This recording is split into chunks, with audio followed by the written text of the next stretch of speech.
up, guys and ghouls, and welcome to another episode of Fright Mic. I'm Liz. I'm Sam. And we are Scream-a-thoning! Woo! Still screaming! Still screaming! We are continuing our month-long Scream rewatch, and we're we're continuing with Scream 3. Yeah. Woo! Scream 3. Still, I mean, honestly, yeah, Scream 3, rounding out the trilogy. I know there's another one, but this is kind of like what they thought was going to be. Yeah. I think Scream 4 was kind of like a surprise. Yeah. Just like, because we're doing all of this because of Scream 5, which just came out last weekend. So, aka Scream, aka 5 Cream. I love 5 Cream. So all of this is just to like kind of just shout it out, go back in time a little bit, and we're gonna kick it off with Scream 3 this week. Yes, I'm very excited to talk about this. I mean, it's the end of this era of the Scream movies. Obviously, the new Scream is out. It was for like a new generation, I feel like. Yes. So, I don't know. I think I'll always be loyal to like the original. Yeah. 3. Yeah, I definitely feel that too. Especially, I mean, I love the first two, and yes. We'll get into everything with the third one. But yeah, I think when it came time to do the fourth one, I don't know for sure, but it seems like it was all a surprise. Yeah, just like the fifth one. Well, I know they had all the like a ton of issues and like rewrites and everything with 4. I feel like there was just like a lot of hands in the pie. Yeah, kind of thing. Is that the saying? There's a so. lot of fingers in the pie. Fingers in the pie. I don't know. There was a lot going on. There's a lot of people trying to contribute, and I feel like it shows. Yeah. In 4, which obviously we'll go into detail more when we talk about 4 in that episode, but for this, I do know that, I mean, we were talking about this before we recorded. There was apparently an original script of 3 that was a lot more violent, and it involved basically like a gang of teenagers and like led by basically like the school principal's daughter, it seems. They were all going to be like the killers, like a group of students and, whatever. And then this movie came out in 2000. Columbine happened April 20th, 1990. It happened in 1999. I think it was April 20th. So shortly before. So they had to rewrite the script, which is why Scream 3 is not as, like, violent, not as bloody as the previous 2, and the fourth one as well. Yeah. I feel like they ramped it up a little bit more, because at least when the fourth one came out, I think, 11 years had passed? I think so, yeah. I'm pretty sure it was 2011. So, I think you're right. Yeah, so some time had passed, and it's definitely a lot more gory than the third one. Yeah. And to me, the third one is... So when I rewatch them, I'll always rewatch all of them, but I feel like 3 and 4 I've seen the least out of all of them. Same. I agree. It's not one that I necessarily gravitate towards. Like, if I'm gonna have a Scream marathon, I'll watch all of them, obviously, but, like, I never just throw on the third one. Yeah. Or even the fourth one, usually. The fourth one is, like... It's like an unmentionable. Like, there's no way in hell I'm throwing that on at any time. Even if it's a Scream-a-thon, I'm sorry. It's the first 3 for me. A lot of people like the fourth one, though. Why? Who are you? Tweet at us. I want to know. I need answers. I don't know. I don't know, because, and I think it's so clear that it was for, like, the new generation of kids, because, I mean, look at the new cast that they had in it. They were like, oh my god, Sidney Prescott, you're an icon, and, like, it's so meta, and I don't want to, like, jump too far ahead into 4, because I know we're going to be talking about it next week, but it was definitely for, like, a new time. Yes. Yeah. Whereas the ones who grew up with 1, 2, and 3, we have it like clutching it to our hearts. So yeah, dripping in that era. Yeah, and I have a feeling that I mean, so we've already seen Scream 5. Yeah. But my theory before seeing it was that it was going to be similar to 4. Yes. In that way, with the whole new cast and everything. So, we do have a Patreon episode on it, so... We will speak no further of it here. Yes. If you care to know anything, at all about 5 cream or Scream 5. It just sounds so gross. I know. But somehow it sounds like a really good dessert. Like 5 gum. Ooh, this is how it feels. Chew 5 cream. Aw. But yeah, definitely. We chew on that over Hey. So go check that out. End of discussion. There will be no Scream 5 spoilers or any talk of Scream 5 over here after right now. Okay. I go. So, as Sam mentioned, Scream 3 did come out in 2011. Currently has 2000. Scream 3. Oh, should I say 2011? Yes. No, I'm still stuck on Scream 4. I know. 2000. Currently has a 5.6 out of 10 on IMDb. It has a 40% on Rotten Tomatoes. It's so funny to Okay. get the scores for these movies and see them gradually kind of go down, and then it comes back up for 4. But we'll get there. It's surprising. Yeah. So this one was very yeah. I don't know. I feel like when people talk about this movie in like the horror community realm, it's very meh. Yeah. I think out of the trilogy, the OG trilogy, it's definitely not the strongest one. We'll say that. I would say the movie and plot are the weakest, but the score is the strongest of the 3, and that is just your opinion. I feel like, yeah. Just your facts. Our friend Mike, he said that I don't remember what the fuck it's called. He said the song that plays at the end, basically when the trio was all happy, he's like, that's a masterpiece. I'm like, okay. But I mean, honestly, the score, I think all 3 of the movies are scored really well. It's tense when it needs to be, it's light when it needs to be, and the soundtrack to all 3 also good. We still get Red Right Hand in this one. But I don't know, I just feel like maybe because the plot or maybe the story was less violent, I feel like it really is just the score really added that tension and flair. Yeah. I feel like they had to ramp that up. I could see. And we're in a completely different location. Yes. So I think maybe that has something to do with it. We're in Hollywood, baby! It's like Woodsboro has its own theme. Yeah, it's like a separate character. Right. Mm-hmm. So now they're completely not in Woodsboro. Right. But they're somewhere else and it has its own energy. Yeah. Which is interesting. I don't know how I feel about the whole... Well, how do you feel about the whole movie cast being attacked because they were a part of the movie about the movie? It gets so messy to even describe. Yeah, it's too much. I don't know. Of course, so Parker Posey plays Jennifer and Jennifer plays Gale. If that's not confusing. I love Parker Posey. I love her so much. I feel like she is so good at being like quirky and funny, but not like I'm quirky and funny. Like she just fucking love her. So I really liked her, but a lot of these scenes of like, oh, they're killing the cast because that's the order that they're gonna do, like, and then the fax machine scene, like where they're getting faxes of the script, like Parker Posey in that scene was funny, but again, I feel like that was just like super unnecessary. Like, I don't know, like Randy says in the video, it's a trilogy, so forget everything you think you know. We have to go back into the past, like back before the beginning, and kind of like finding out things that you thought were true or wrong. I would rather just focus on that and like the mystery of like, I killed Sydney's mom. Like, who is this? Like, I would rather focus on, especially because they did rewrite it after Columbine, like maybe it would have been better just to have it like really tense and like, they keep trying to like kill Dewey and then bring him back. Like maybe it would have been better to have them focus on like, oh,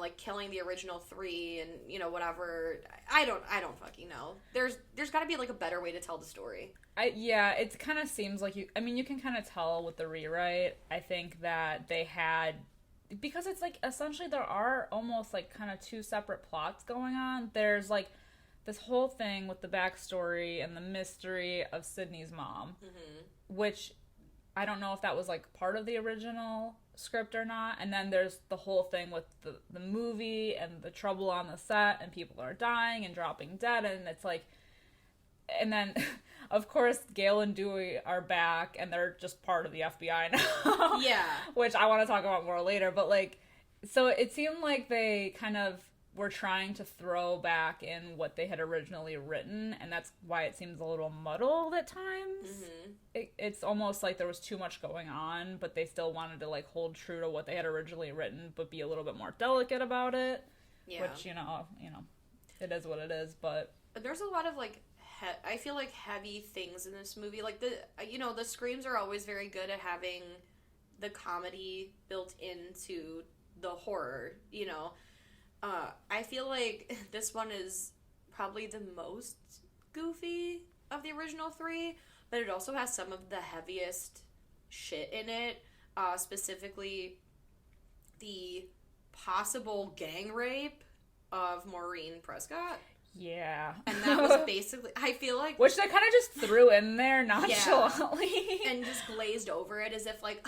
She knew what she was getting into. It's Hollywood. That's fucking disgusting. Yeah. That is fucking disgusting. Well, and they talk about it a little in the first movie. You know, when Billy was like, you know, Billy or Stu was like, yeah, she was just always getting around. You know, that's when he was like, she's no Sharon Stone. But they kind of make mention of it a few times that she was, like, fast and loose. Yeah.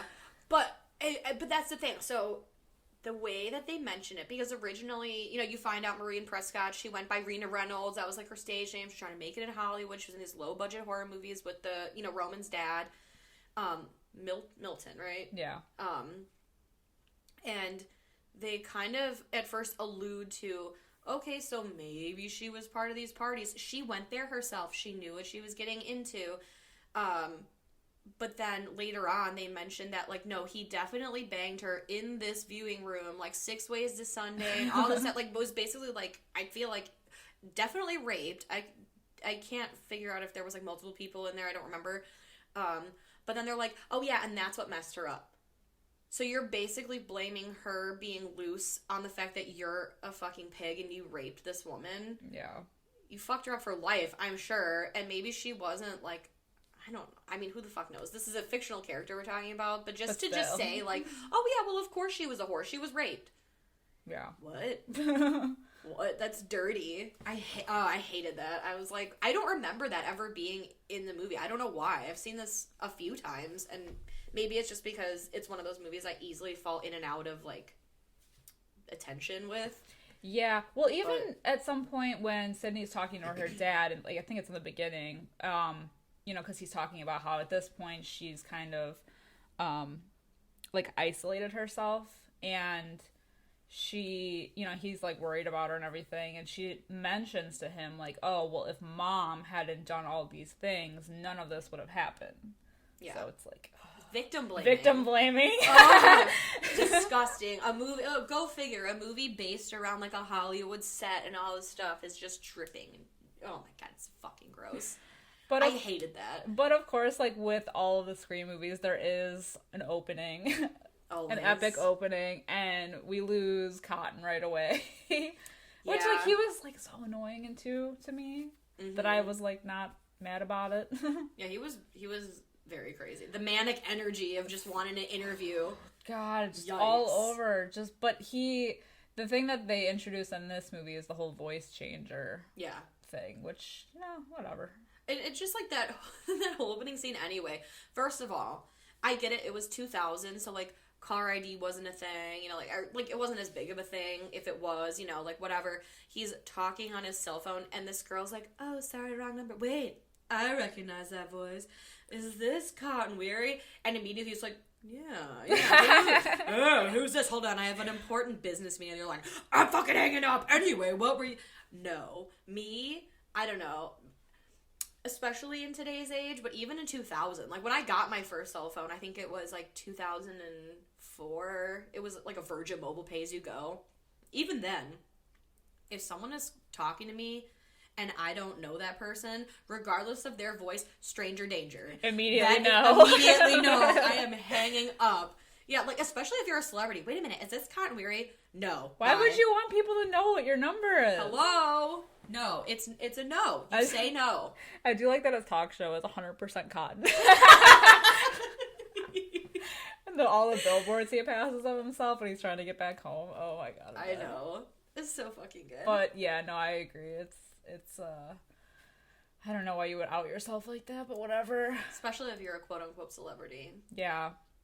Yeah, and the thing that is so confusing to me, I feel like throughout the entire franchise is confusing for me, is like why. So we have Kincaid, who's like the lead detective on this, on the whole case of, figuring out who the killer is. Why does he let Gale in on it? I mean, just because she wrote a book. Honestly. And I like Gale, but like, just because she wrote a book on what happened doesn't mean that she's like qualified. Right. And she says it in 4 too. She's like, I am qualified to do, to solve these murders. I'm basically an extension of the FBI because you were there. Right. Like, sure. I don't know. It's like, ugh. I know. There are so many examples I can think of where it's like, just because you're this doesn't mean you're qualified. Like, you can be a consultant, I guess. I don't know how the FBI works, but you can be a consultant when needed. But she is straight up like, it's like a Scooby-Doo literally situation. This is they're on the case. Mystery gang. Yeah, no. So like again, half of this movie is her and Dewey, who are mad at each other again. Yeah. After reconnecting in 2, and then now they're hating on each other again. Just like solving the case, taking matters into their own hands again. This one calls for Scooby and Shaggy. You know what I think it is? I think the reason Kincaid let Gale in was the sheer audacity. Oh no, I knew this was coming. It was the full-blown entity that was the bangs. Oh, the iconic bangs. It was the bangs were their own person. I literally wrote in my notes at one point, Gale's bangs and red leather pants arrive at Jennifer's house. I mean, can we just talk about her wardrobe in general in this movie? The yellow pantsuit, the leather pants, the turtlenecks. I want to know who was in charge of this woman's wardrobe. I need you to go to jail. Do not pesco. Do not collect $200. Please turn yourself in. God. And the person who cut the bangs, I want to know why. That's the true crime of Scream 3. Literally. They're iconic for a reason, though. I mean, goddamn. Every time I watch Scream 3, I'm like, God! I know! It's like I'm surprised all over again. She looks like one of those, like, she looks like a newborn chick. You know how they're a little moist, their fur, like their hair is like a little short and crazy, very mad scientist. It's very newborn baby bird. It's a lot. It's a lot, and yet a very little. Little because most of it's cut off. Yes. She looks like when a kid gets a hold of some scissors and just starts like chopping away at their hair, and like the parents have to like make sense of it. Make sense. Right. It was a choice. She did a bang job on herself, looked in the mirror and said, you know what, I'm gonna make these bangs work for me. It was a bang up job. Hey. Oh fuck. Yeah, the sheer entity that was just the bangs themselves. He said, Gale, I'm not letting you in, but your bangs are welcome to this information, because who would have the audacity? And they are. What happened? Her hair was so cute in the second one. I love the red. The red, yeah. Her and Sydney. I know some time has passed, hair. because that was 97, and this was 2000, but I know. How could something go so wrong so quickly? I don't know. I just don't know. This is the violence in Scream 3. The true nature of it all. I know. I love them though. I don't know. Every time they're the highlight of Scream 3 for me. Oh. They are their own character. It's what you talk about. Like, everyone in Scream 1 talks about the dangly hair on Billy Loomis and Drew Barrymore in the first, 8 minutes. Scream 2, I don't know what they talk. Probably Randy's death is, the most notable part. Scream 3 is the bangs. You say, in one word, describe Scream 3, and if it's not bangs, you're wrong. Yeah. It's bangs. Well, something I do like is trying to get off the bang topic. Yeah, no, we're done with the bangs now. We talked about it. I feel like we'll bring it up more, but but something I do really like is the fact that there's so many celebrity cameos.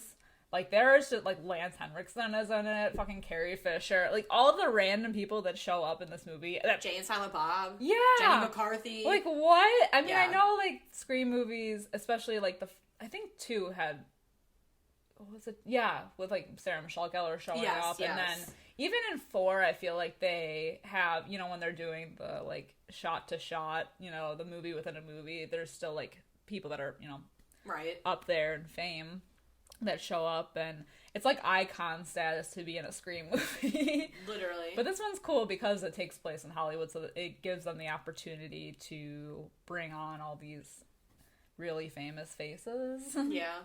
Which is cool. Yeah. We even get Patrick Dempsey as the detective. Yeah, which So I like fun. him in it. I like the movie. And he lives. He does. He gets his barely. I don't know. He gets his bell rung a few times. His face is literally smashed into a fireplace mantle, and yet somehow he persevered. I know. God damn. So yes, essentially, after we find out that Cotton and his girlfriend were murdered, it's like, oh my god, it's happening again. Shit, yes. And then we see Sydney, you know, like you had mentioned, she's like in isolation now. She is a work from home situation, a queen ahead of her time. Basically doing the like crisis call centers. Yes, yeah, and she's got a cute dog. God bless. She's out. She's one with nature. Her house is in the middle of nowhere. She really Laurie Strode that. Yeah, yeah, and only Dewey, I think, like Dewey and her dad. Yeah. Really, like, kind of know where she is. Yeah. And then back in Hollywood, I just feel like if having been through what she's been through and having lived not in isolation, but like, you know, like their houses in Scream were like few and far apart. Like, I don't know if that would have been the best idea. Oh, no, she went the opposite approach of what I would have done. I would have picked like a high rise. Yeah, go into the city where there's people around for help. Right. You would think someone would hear you. Yeah. You would think. And of course, like, she's outed immediately. Like, they know where she is immediately. So it's, you know, whatever. Yeah. But, yeah, so I guess her job as, like, the crisis call center, it works. Isn't her name Laura? Doesn't she go by the name Laura? Yeah. It makes sense for what I guess she's gone through for her to be able to help other people, so that's nice. Yeah. It's kind of funny. Laurie Strode went into hiding, and Laura is very close to Laurie. Ooh. Definitely no correlation, but she didn't lock it down like Laurie Strode though. She had like a full armory in her basement. Yeah, Laurie Strode said, "Fuck the full booby National traps. Guard." Yeah. They can't help me, yes. Which they didn't. They didn't. No, they did not. But yeah, so. The only thing I feel like with Sydney that was I mean, obviously it's a Scream movie. There are creepy parts to it, or whatever. If you are sensitive to this kind of stuff, I feel like these movies aren't scary to me. But no. The only parts that did scare me are anything with the mom, especially. I was gonna say that any dream sequence with her and the mom, it was very oh my god, what is her name from Pet Sematary? Oh, yeah, Zelda, yes. It was very much that. Like, oh. Yes, it was a Zelda the pale, situation. Like, the wiry hair, the pale skin, just the bloody hands against the window. Fuck all that. And especially because she's, like, just standing in the window. I think this is, like, the movie that showed kind of, like, the trauma that she's been living with. Yeah. Yeah, because you don't really see it in the other ones. No. And now she's having, like, nightmares, essentially, of her mother and things that have happened. And she's seeing Ghostface everywhere. And it's like, yeah, this is, like, the full weight of it coming down on her. But, yeah, those nightmare sequences are creepy. I hate them. Ooh. The body bag scene. I remember the first time I ever watched Scream 3, I think, or the first time I'd seen any pieces of it, I was younger. We were in Wisconsin at like my grandparents' house, and it was on TV, and I had only seen the part where they're running around the set and he's chasing her, and then the body bag thing. No. Immediately no. That scared me. I didn't watch this movie for a long time. I didn't watch any Scream movie for a long time because of that scene. Mm-hmm. And it wasn't until I was older. I think I was in my 20s the first time I watched any of the Scream movies, like all the way through. Yeah. So weird. Yeah, it's definitely creepy. Yeah. I'll say it's probably one of the creepiest things of the entire franchise. I agree. I don't know why. Like, I think it's just because of the fact that they're, it's a slasher movie, so we're, like, the big scares are, like, jump scares, and you're not, like, expecting any kind of, like, ghost, Yeah. like, supernatural thing in it, so it's just kind of, like, jarring a little bit, and the way they do it is just so creepy, because she's just, like, kind of haunting her, and with the voice changer thing, it's, like, it's as if, she's calling, or it sounds like she's calling Sydney, and the body bag thing, I mean, I know Scream is a Wes Craven movie. Is it Nightmare on Elm Street? Wes Craven, the body bag scene from the first one. He likes his body bags. He does. He does them well, because I love the body bag scene in the first Nightmare on Elm Street. But oh yeah. Yeah, he does body bags well. What do you want? Yeah. But yeah, I don't know.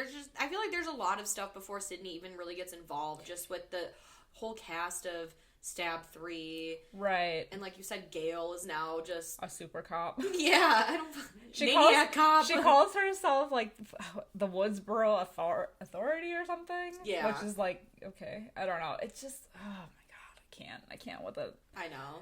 I'll stop ragging on it, but like, yeah. So what do you think about the new cast? Other than Parker Posey, because I think she's the best part of it. She is. Everybody else to me is kind of like a throwaway. Yeah. So Parker Posey is great. She plays Jennifer. Jennifer plays Gale. Dewey is dating Jennifer, so it's really like weird, complicated. There's a couple other characters. The only one really I've noticed is Angelina, and I don't know the actress's name, but I do recognize her from Shutter Island. She was the one pretending to be, oh my god, Dolores was his wife's name. Basically, like, the foil to Dolores. The one that he's, like, looking for. Yeah. She's the quote-unquote missing patient. And I remember because they find her, and she, she's just very creepy in the movie. I feel like she's got that aloof kind of... Yeah, I can see that. Thing, yeah, which makes her creepy, especially when they make it look like she's a suspect. Yeah. And as always with the Scream movies, there's always a red herring. Oh, several. Multiple. So Mike had told me, because I did not know this, I guess Angelina was originally supposed to be another killer with Roman. They were going to have her be a second killer, and I guess the plan was to have them be in a relationship, but ultimately they thought it was too creepy to have the person who, basically like Maureen Prescott's son and Sydney's brother banging someone who was playing Sydney. Yeah. Like banging his sister, essentially. Yeah. So they didn't do that. Right. Which I'm glad. I'm glad it was just one. We did the 2 killer thing in 2. It was fine. Right. So. Oh, and 1, I guess. Yeah. And 4. Yeah, you're right. So this is like the only one that only really had 1, right? I think so. Yeah, it was just... Yeah, just Roman. Just Roman. Which he is like something else in this movie. Yeah, he's weird. He's a wiener. Yeah. all he's talking about half the movie is his precious production. Ugh, I know, it's fucking Hollywood people, and they're like, "Why is this happening to me in my movie?" But you're the killer, so. Yeah. So you do this to yourself. And even at the end, when he's like, "I'm still gonna make my movie." Okay. Yeah. No, he straight up sucks. Yeah, and I think, because once, like, Jenny McCarthy dies, and then David Puddy dies. I know! I don't even, they're not gory, and I know why they did it, so it's pretty evident as to why, but it's, I like that he calls him Dewdrop. He calls Dewey Dewdrop. I love him. I know. Patrick Warburton. He'll always be David Puddy to me, but that's fine. Oh, so good, I know. And Kronk from, The Emperor's New Groove. Yeah. I love him. I know, I love him. He just so seems much. like such a chill dude. I know. Yeah, David Puddy. What a fucking... what a guy. I think he's too chill to be a bodyguard. I like that he's like, my resume includes these people. He's like, yours reads like the obituary. It's like, oh, goddamn. You're not wrong. No, You're not wrong. Death does follow these people wherever they go. Angels literally. of Death. I think they mentioned that in 4, too. Doesn't she? Yeah, the Angel of Death. Mm-hmm. So true. It is true. Yeah. But, all of this is going on. They're trying to figure it out. They're like, oh, it's so crazy. Cast members are dropping one by one. Right. This whole plot is like, okay, they're killing the cast members playing these people, yada yada, and then there's leaving pictures of Maureen when she was younger at these locations because it was the same like lot essentially, what Sunrise Studios or whatever, and so they go visit all these places, and it's Sydney getting a call. It takes Sydney getting a call from a quote-unquote woman using a voice changer and then letting them know that, it's actually Ghostface, that she's not safe after all, go figure. And so then she comes. It's pretty far into the movie, though, I feel like. It is. A couple of people have already died before she comes back. Yeah. It's so funny because Kincaid is telling Dewey, like, we need Sydney here. You have to get Sydney. And he's like, I can't. But obviously, like, when she comes back, it's like, oh, how did they know? Like, Dewey, that whole thing, like, Dewey, like, are you the only person that do you have her phone number memorized, or, like, in your memory? And he's like, oh, no, like, your phone memory. And he's like, oh, yeah, gee, oh. Dumbass dude. I don't know, so fucking dumb. I know that Dewey's not the killer, but it makes sense to me. Yeah. I went real hard about it in the first 2 episodes, and, thinking about it, I'm like, okay, I feel like he can't be, but... You never know. I know. But, yeah, so half of this, not even half, most of this movie is them running around Hollywood. Yeah. Dropping like flies. It's Jennifer's house is the one that blows up. Okay, that's gotta be the most expensive thing to happen in this entire franchise. Yes. Other than all of the blood, like the investment in the gallons of blood that they use, that house exploding has to be the most expensive thing. Wild. That this franchise has experienced. Yeah, I agree. It can't be. I feel like... What a gag. I mean, I don't know anything about Hollywood and, working on sets, but it's just, it's very Hollywood, though. It is. Speaking of Hollywood, there's always sets, and guess what? Sydney, at one point, she walks onto the set of Woodsboro. Yeah. It's like a whole thing. I teared up a little bit when they showed the garage where Tatum got know. It. Yeesh. And then her reliving the Billy thing, crawling through the window. Would you I like settle that. for PG-13? They didn't show him, though. No. Show me the Billy. They couldn't afford to have him come back. Just even a flashback. Or just a flashback, I guess. Just a flashback, that's all I need. Oh, but also, I'm sorry, we didn't even talk, speaking of Tatum, when Patrick Warburton is on the phone with quote-unquote Dewey, before it's obviously, like, the killer, and he says something about your sister, like his sister, that shitty thing he says about Tatum, I was like, you fucking die now, it's your time to die! Don't talk ill about Tatum.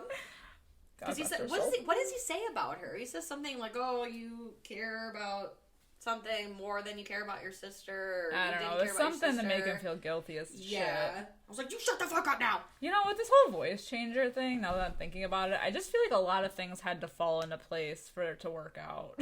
He had everyone's voice. How do you know what Maureen Prescott? Well, I guess because he saw her. The movie, I guess, maybe. But she was young in those movies, and that was definitely an old lady voice.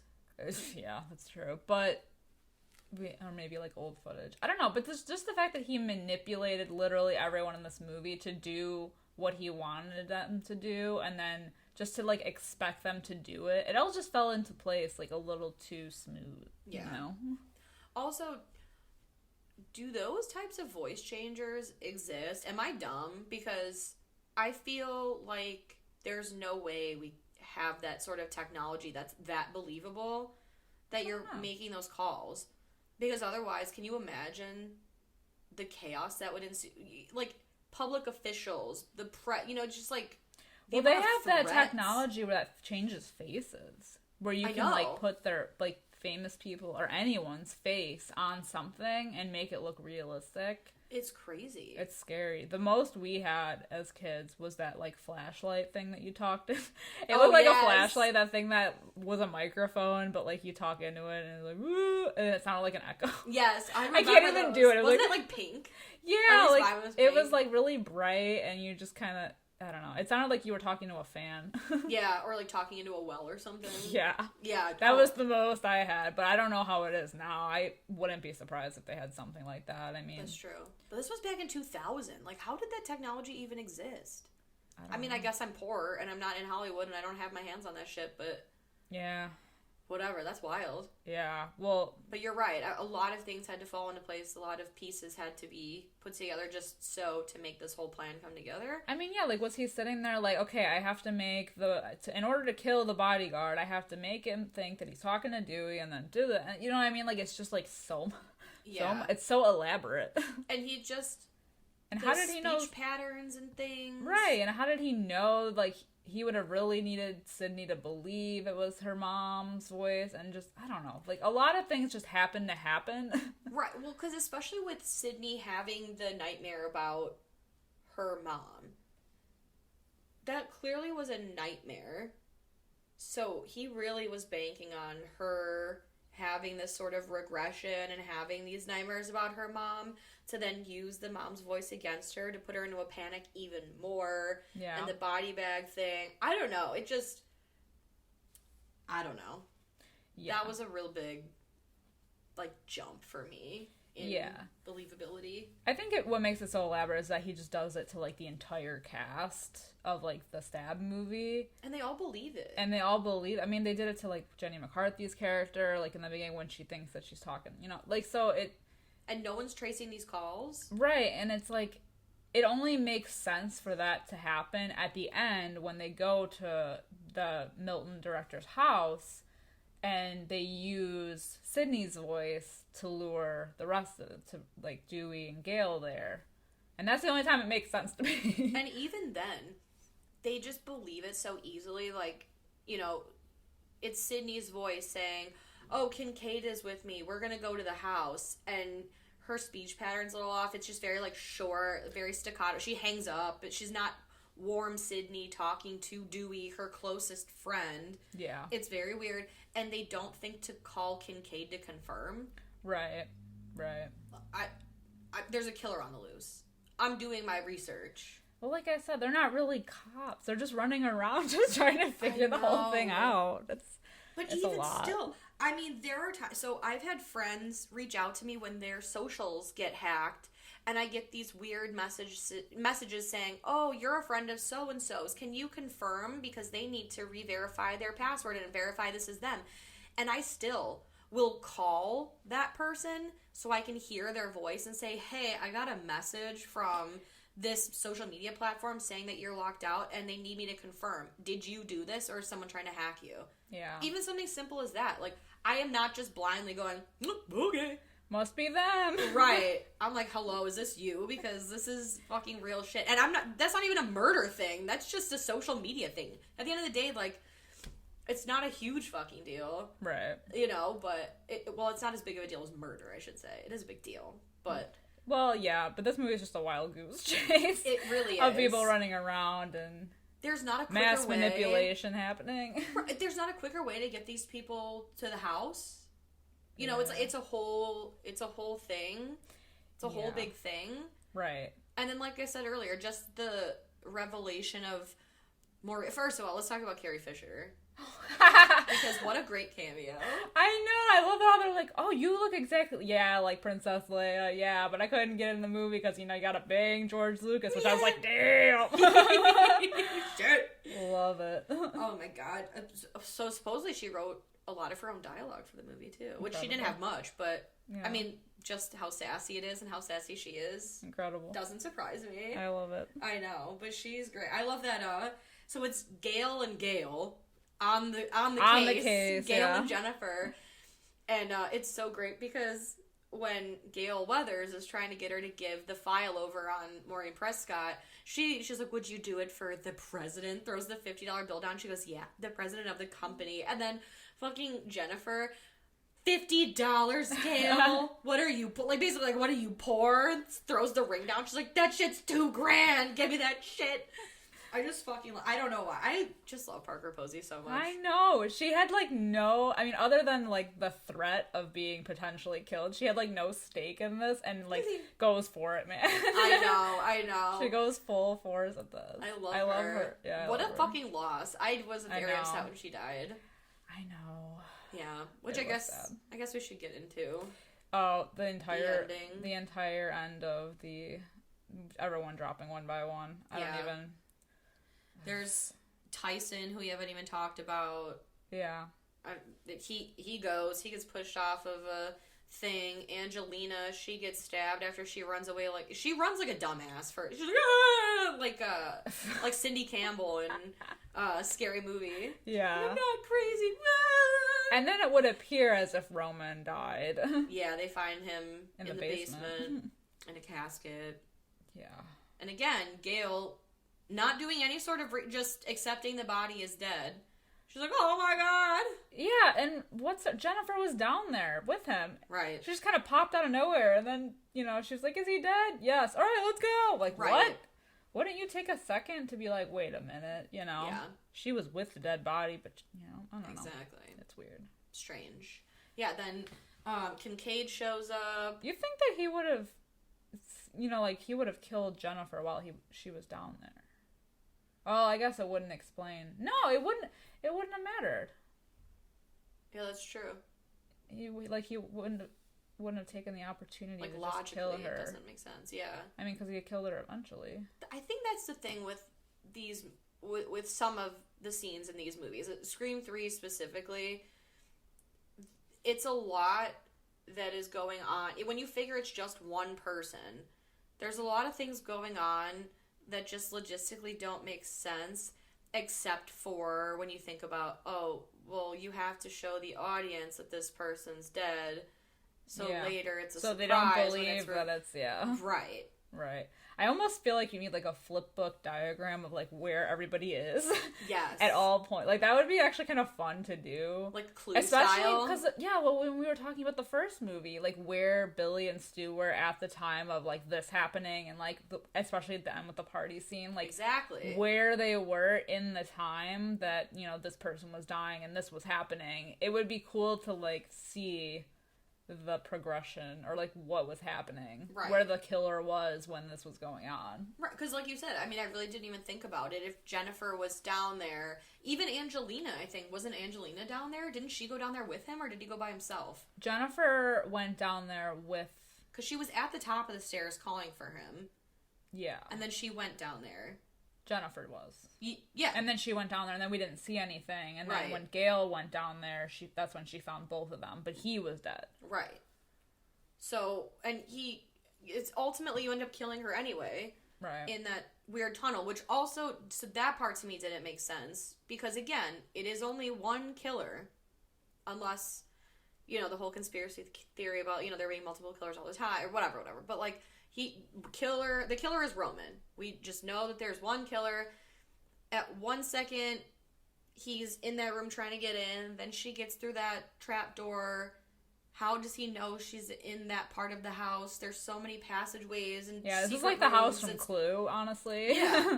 There's so many secret passageways and tunnels and he just knows where they're all going to be. Like, he's just omniscient. Omnipotent?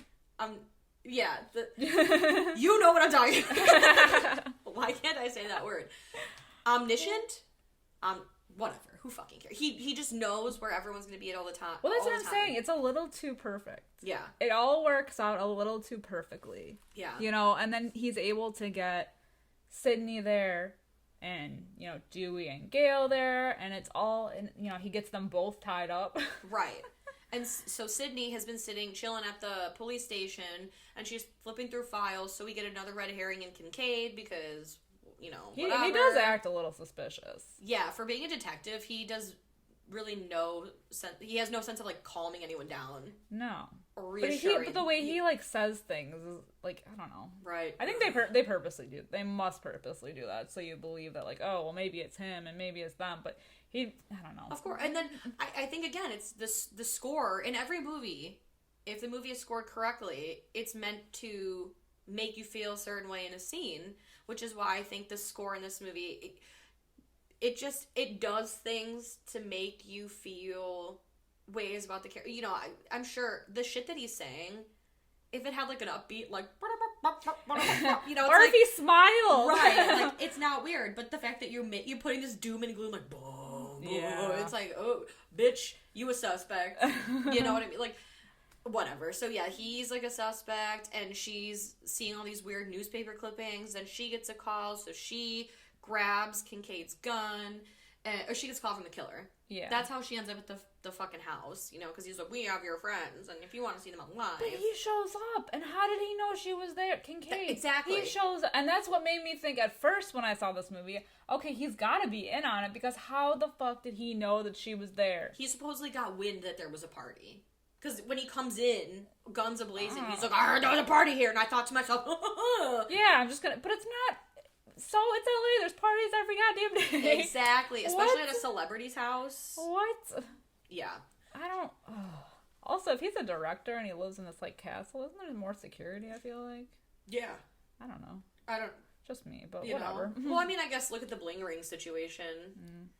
Mere teenagers broke in all these celebrities' houses, they're just leaving their shit unlocked. Yeah. Just leaving their doors unlocked. Keys under mat situation. So, I don't know. But yeah, him being there was a red flag to me. I mean, it Absolutely. still is. It still is. I know. I mean, granted, he's innocent. Is he though? Is he though? Mm. I mean, he is, but it doesn't seem In this that movie. way. Yeah, in this movie, he seems innocent. I'm not gonna lie. Right. It's suspicious. I know. And I always got, I got one eye on Dewey at all times. But, yeah, so he shows up, and of course, you know, the killer, he makes her wand herself, and she's got a gun, and, you know, so the killer thinks he's outsmarted her, but then she's got a second gun, and she shoots him, like, 5 times in the chest, and the killer still gets up, because she's been through this twice now. Headshot. Always go through the head. Always. She's done this twice, she's living it a third time. How many times does it take for you to understand to never turn your back on the killer unless you shoot him in the head? No. Twice. She never learns. She never learns. But then she tells, what's his face, Dewey at the end, when she's like, you gotta shoot him in the head. Why didn't you? And why didn't you? Why didn't you? Yeah. Just saying. Yeah, she goes to untie Gale and Dewey, and then they're like, oh my god, he just, like, got up. I don't know. Who would have saw that coming? You know, and then from there, it's like a whole thing of... It's like a chase, a cat and mouse chase through this mansion. Right. Where it's revealed that Roman's the killer, and not only is he the killer, but he's Sydney's brother. At least half-brother. Half-brother. Yeah. And he was mad, essentially. Yeah, he's like, you stole my life, which you did okay. Yeah. You know, like, you're living in a mansion. You're a Hollywood director. Your father is also a director. So, in the end, why do you care? Yeah, I think he was just bitter about Maureen, like, up and leaving and not acknowledging the life that she had started, and then... The rage makes no sense to me, because, like we've talked about at length, Maureen was raped, like sexually assaulted, and then basically was the used jizz rag of Hollywood. I mean, that's what they make it seem like. She was throwing her shit around, you know, fast and loose, and was, I don't know, from the way everyone talks about her, they made her seem like just the village bicycle and, like, kind of a mess. So why do you care that some quote-unquote, like, scum, you know, like some whore was not around to be your mom? I don't know. It's the psychopath mentality. Right. Again, you're rich, you live in a big house, you're connected to Hollywood, you've got all the drugs and women and connections that you could possibly need, and you're mad because this woman wasn't around. I don't know. To me, it doesn't make sense. Maybe I don't know. Yeah, maybe it wasn't like an abandonment thing. I don't know. Yeah. To me, that doesn't make sense. I hope I don't sound insensitive, but I just feel like for this character specifically, it's like, why do you care? Yeah. Why do you care? Because they had to make a third movie. Yeah, true. True. We haven't even talked about Randy and his sister and the videotape. Oh, yeah. I feel horrible. But yes, of course, Randy makes a cameo in this one. Yeah. It's sad, too, because he's like, you know, if you're finding this, then I'm dead. It's like, no! I know. I will not accept it. It's a tape called Scary Movies 101. Heather Matarazzo plays his sister... Oh, God. What the fuck is her? Martha. Martha, yeah. Martha plays his sister Martha Meeks, and they watch the tape about him saying, "Oh, if this is happening to you, if you have X, Y, and Z, then you're not in a sequel. You are in a trilogy, and in a trilogy, all the rules Here's change." the rules, right? So we get that whole shtick again, and they're like, "Yeah, no one's safe, including you, Sid," which she's fine. Yeah, she's always she fine. does all right. She's Sydney fucking Prescott. Yeah.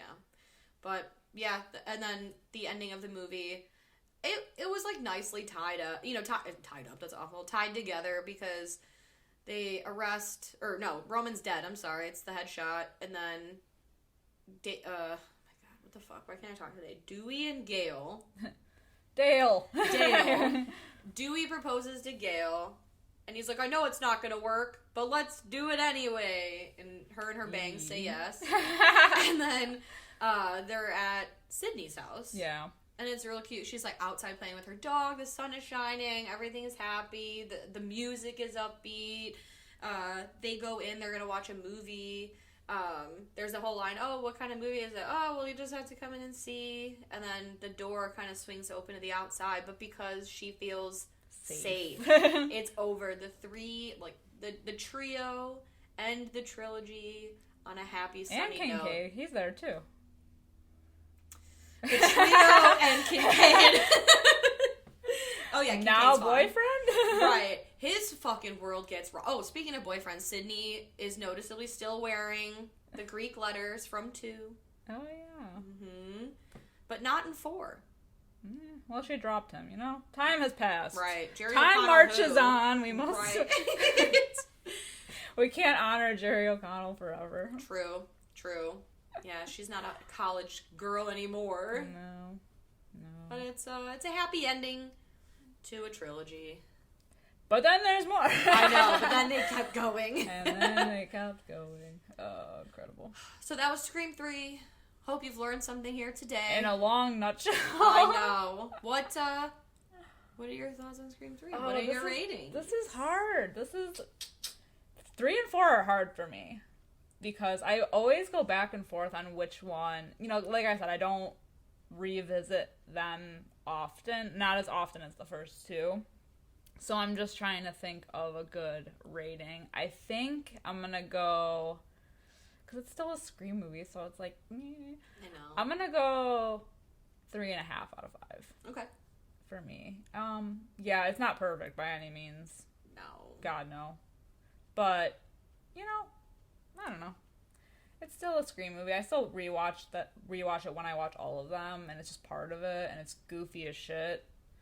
Yeah, that seems like a good middle ground for me. I like that.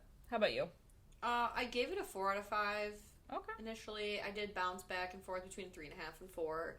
I think I'm just going to stick with 4 because I do like it. I like it definitely more than 4. It rounds out the original trilogy. I gave it a 4 basically because I liked that it scared me. It's the only one that actually creeped me out. Yeah. So I got to give credence there. Plus, I think for all the rewrites that were done and all the goofiness, I feel like it still came out. I mean, again, we're gonna talk about 4, but I guess spoilers for me here. I don't care for it, and the script was a mess. But I don't think it's like a terrible movie. It's definitely not as good as the other 2. It has its problems, like you said, but I think for me, 4 out of 5. 4 out of 5. Yes. But that is just our opinion. Our and facts. Ours alone. Our truth. Yes. Let us know what you think about Scream 3. Where does it rank amongst your rankings? Yeah, I'm Do you curious. love it? Do you hate it? I feel like it's never anyone's favorite, but whatever. Maybe I'm wrong. I could be wrong. surprised. I'm wrong often, so why not?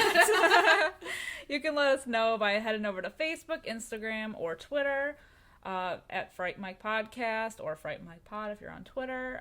Just let us know your thoughts, you know? We'll start a conversation. Exactly. Hit us up in our Facebook group at Fright Club. We love talking about our rankings over there and what have you. I feel like with something as iconic as Scream, it's always interesting to see how the rankings stack up, everyone's personal opinions on them, so that's exciting. It is. Yeah, because especially the first two are so close, at least for us, like they were like neck and neck, that it's always interesting to see everybody else's rankings. Right. You know, and I could be surprised. I don't know, maybe people really, really dig 3. I don't know. We'll see. We'll find out.